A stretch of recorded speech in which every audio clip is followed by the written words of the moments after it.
नमस्कार मित्रांनो, आपले स्वागत आहे. आपण इलेक्ट्रिशियन ट्रेडच्या मॉड्यूलचं पुढे जाऊया. माझे नाव आहे रियाज मुलानी. मी निमीच्या वतीने तुमचे विविध ऊर्जा उपकरणाचे व पॉवर पार्ट्स डिसमेंटलिंग आणि असेंबलिंग या अभ्यासाद्वारे मार्गदर्शन करणार आहे. इलेक्ट्रिशियन म्हणून तुम्ही काही सामान्यतः वापरलेले वीज उपकरण जसे की cooking range, geyser, washing machine आणि पंप काढण्यास आणि एकत्र करण्यास सक्षम असाल. या पाठात अगोदर उल्लेख केलेले सर्व विषयांचे समावेश असेल.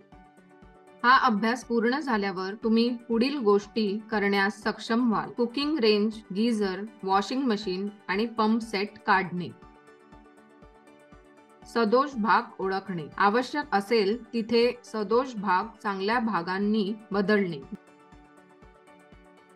विद्युत उपकरणे काढणे आणि एकत्र करणे. त्यांच्या कामाची तपासणी करणे. योग्य पोशाख, गॉगल, हातमोजे आणि बूट घालून सुरक्षिततेची खात्री करा. या अभ्यासासाठी आवश्यक असलेले साधने खालील प्रमाणे आहेत. Electrician tool kit, spanner set 6 ते 22 mm, megger 500 volt, multimeter, test lamp 60 watts 240 volt, pulley cooler 3 leg 150 mm. आवश्यक उपकरणे खालील प्रमाणे आहेत. Cooking range 1500 watts 240 volt, geyser 1500 watts 240 volt, washing machine सामान्य 240 volt, single phase motor 240 volt सह pump set. इतर आवश्यक साहित्य खालील प्रमाणे आहे. सेवा पुस्तिका, साफ सफाईचा ब्रश, कापूस, रॉकेल, ग्रीस.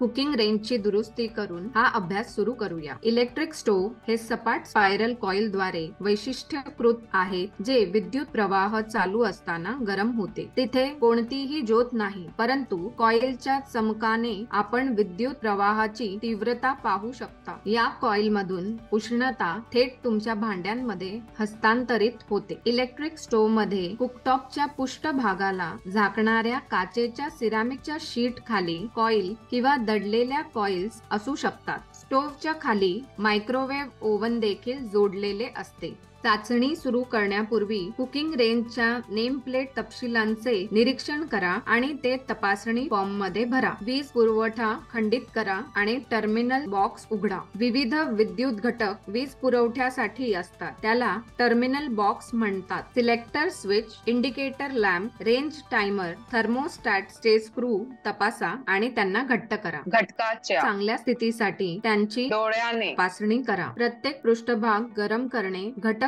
त्यांच्या सातत्यांसाठी मल्टीमीटरला एक एक करून कनेक्ट करून तपासा. कंटिन्युटी टेस्ट मोड मध्ये मल्टीमीटर सेट करा. मल्टीमीटरचे 2 प्रॉब हीटिंग एलिमेंटच्या टर्मिनल्स मध्ये ठेवा. जर तुम्हाला बीपचा आवाज ऐकू आला तर एलिमेंट ठीक आहे. तुम्ही तसे न केल्यास असे गृहीत धरले जाते की एलिमेंट खुले आहे आणि त्याला बदलणे आवश्यक आहे. प्रत्येक एलिमेंटच्या योग्य आकाराला तपासा. नंतर पॅनल उघडा आणि ओव्हन रॅक स्थितीची टेस्ट घ्या. पॉवर कॉर्ड टर्मिनल्स आणि टर्मिनल ब्लॉकच्या कनेक्शन मध्ये मल्टीमीटर प्रॉब ठेवून पॉवर कॉर्ड सातत्याची टेस्ट करा. त्याचप्रमाणे सर्व टर्मिनल्स आणि कुकिंग रेंजच्या बॉडी मधील इन्सुलेशन मूल्य मोजा. इन्सुलेशन रेझिस्टन्स मूल्य 1 मेगा ओम्स पेक्षा कमी नसावे. तुम्हाला जर काही दोष आढळल्यास पॉवर कॉर्ड बदला. ओव्हन रॅक पॅनल आणि इतर भाग पुन्हा एकत्र करा. वीज पुरवठा सुरू करा. त्यांच्या कामाची स्थिती तपासा. हे कुकिंग रेंज उघडणे, तपासणे आणि एकत्र करण्याचे काम पूर्ण करते. चला आता गीझरची टेस्ट सुरू करूया. साधारणपणे गीझर मध्ये 2 पाईप्स असलेली पाण्याची टाकी असते. एक इनलेट पाणी आत जाण्यासाठी आणि दुसरी आउटलेट पाणी बाहेर जाण्यासाठी. पाण्याच्या टाकीमध्ये हीटिंग एलिमेंट बसवले जातात जे थर्मोस्टॅट द्वारे नियंत्रित केले जातात. थर्मोस्टॅट हे सुनिश्चित करतो की निर्धारित तापमानापेक्षा पाणी जास्त गरम होत नाही. टाकी सामान्यतः काही इन्सुलेट सामग्रीने झाकलेली असते आणि धातूच्या केस मध्ये बंद असते. गीझर ज्या सिद्धांतांवर ते म्हणजे विद्युत ऊर्जेचे उष्णतेमध्ये रूपांतर करणे होय. टेस्ट सुरू करण्यापूर्वी निरीक्षण फॉर्म मध्ये गीझरच्या नेम प्लेट तपशिलांचे निरीक्षण करा आणि त्यांची नोंद करा. वीज पुरवठा खंडित करा. पॉवर टर्मिनल कनेक्शन आणि थर्मोस्टॅट इन्स्टॉलेशन इन्स्पेक्शन कव्हर उघडा. प्रथम आपण पॉवर टर्मिनल्स, थर्मोस्टॅट, हीटिंग एलिमेंट्सची घटकांची डोळ्याने तपासणी केली पाहिजे आणि सर्व घटक चांगल्या स्थितीत आहेत की ते तपासा. थर्मोस्टॅट, पायलट लॅम्प आणि हीटिंग एलिमेंट वर स्क्रूने योग्य घट्टपणा तपासा. आता मल्टीमीटरने त्याचे रेझिस्टन्स मोजून हीटिंग एलिमेंटची सुस्थिती तपासा. मल्टीमीटरला रेझिस्टन्स सेटिंग मध्ये सेट करा आणि त्याचे लीड्स हीटिंग एलिमेंटच्या टर्मिनल्सशी जोडा. जर मीटरची रेझिस्टन्स रीडिंग 100 ओम्सच्या आत असेल तर एलिमेंट मध्ये सातत्य आहे आणि ते बरोबर आहे. जर मीटरने कोणतीही रीडिंग दिली नसेल तर असे म्हटले जाते की हीटिंग एलिमेंट सदोष आहे आणि ते बदलणे आवश्यक आहे. नंतर पॉवर कॉर्डची डोळ्याने तपासणी करा. पॉवर कॉर्ड्स, पिन टर्मिनल्स आणि गीझरच्या टर्मिनल्स मध्ये मल्टीमीटरच्या मदतीने सातत्य चाचणी करा. दोष आढळल्यास पॉवर कॉर्ड बदला. शिसे आणि अर्थिंग यांच्यामध्ये इन्सुलेशन चाचण्या करा आणि त्यांची तपासणी पत्रकात नोंद करा. हीटिंग एलिमेंट आणि गीझर मधील इन्सुलेशन रेझिस्टन्स मोजा आणि तपासणी पत्रकात त्याची नोंद करा. तुम्हाला काही दोष आढळल्यास त्याला दुरुस्त करा आणि इन्सुलेशन सुस्थितीत असल्याची खात्री करा. एलिमेंट्सला पुन्हा असेंबल करा. गीझरला सप्लायशी जोडा आणि चालू करा. पॉवर कनेक्शनचे तळाचे कव्हर उघडे ठेवा. लक्षात ठेवा, जेव्हा गीझर मध्ये पाणी असेल तेव्हा ते चालू केले पाहिजे. पॉवर सर्व घटकांपर्यंत पोहोचत आहे का नाही तपासा आणि त्याची खात्री करा. गीझरच्या कामाची पुष्टी करा आणि कव्हर पुन्हा बसवा. नंतर वॉशिंग मशीनची टेस्टिंग सुरू करूया. वॉशिंग मशीन फॅब्रिकला पाणी आणि डिटर्जंट हिसळून धुते, ज्याने घाण आणि डाग काढण्यास मदत होते. एजिटेशन प्रक्रिया स्पिनिंग ड्रम आणि एजिटेटर यांच्या सहयोगाने साध्य केली जाते. टब कपडे, पाणी आणि डिटर्जंटने भरलेला आहे. टेस्टिंग सुरू करण्यापूर्वी निरीक्षण फॉर्म मध्ये वॉशिंग मशीनच्या नेमप्लेट तपशिलांचे निरीक्षण करा आणि नोंद करा. टर्मिनल कनेक्शन पॅनल उघडा आणि स्क्रू आणि वायरिंगचा योग्य घट्टपणा तपासा. तुम्हाला काही सैल किंवा उघडे आढळल्यास पुन्हा वायर करा. पुढे पॉवर कॉर्डची डोळ्याने तपासणी करा.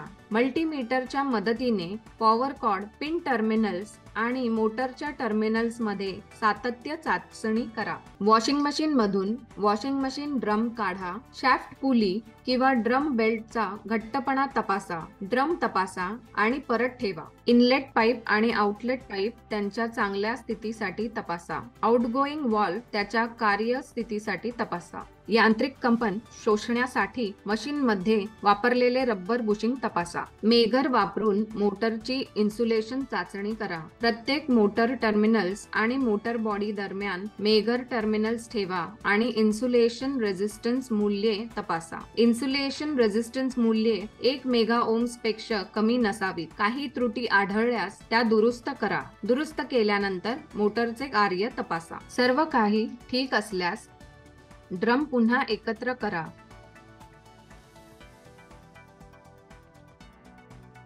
आणि कव्हर बंद करा. वीज पुरवठा कनेक्ट करा आणि कामाची स्थिती तपासा. हे वॉशिंग मशीनचे डिसमेंटलिंग आणि असेंब्ली समाप्त करते. आता आपण पंप पाहू. पंपाचे भाग हलत असताना हवा बाहेर ढकलली जाते. हवेची हालचाल एक आंशिक निर्वात तयार करते, जी अधिक हवा किंवा या प्रकरणात पाण्याने भरली जाऊ शकते. पंप सेटच्या नेमप्लेटचे तपशील बघा आणि तपासणी फॉर्म मध्ये त्यांची नोंद करा. पंप सेट मधून वीज पुरवठा खंडित करा. Shaft, carbon seal, motor adapter, drive collar, impeller, casing gasket आणि बेरिंग्स त्यांच्या सुस्थितीसाठी तपासा. जर स्थिती ठीक नसेल तर त्यांना बदला. सर्व काही ठीक असल्यास पंप सेट पुन्हा रिअसेंबल करा. वीज पुरवठ्याशी जोडा आणि कामाची स्थिती तपासा. हे पंप सेटचे डिसमेंटलिंग आणि असेंब्ली समाप्त करते. अशा प्रकारे cooking range, geyser, washing machine आणि पंप सेट यासारख्या विविध power appliances, power parts, dismantling आणि असेंब्ली या अभ्यासाची समाप्ती होती. मला आशा आहे या वयामध्ये आपण खालील गोष्टी शिकलात. Cooking range, geyser, washing machine आणि पंप सेट काढणे. सदोष भाग ओळखणे. आवश्यक असेल तिथे सदोष भाग चांगल्या भागांनी बदलणे. विद्युत उपकरणे काढणे आणि एकत्र करणे, त्यांच्या कामाची तपासणी करणे. व्हिडिओ पाहिल्याबद्दल आभारी आहोत. चला तर पुढच्या सत्रात भेटूया.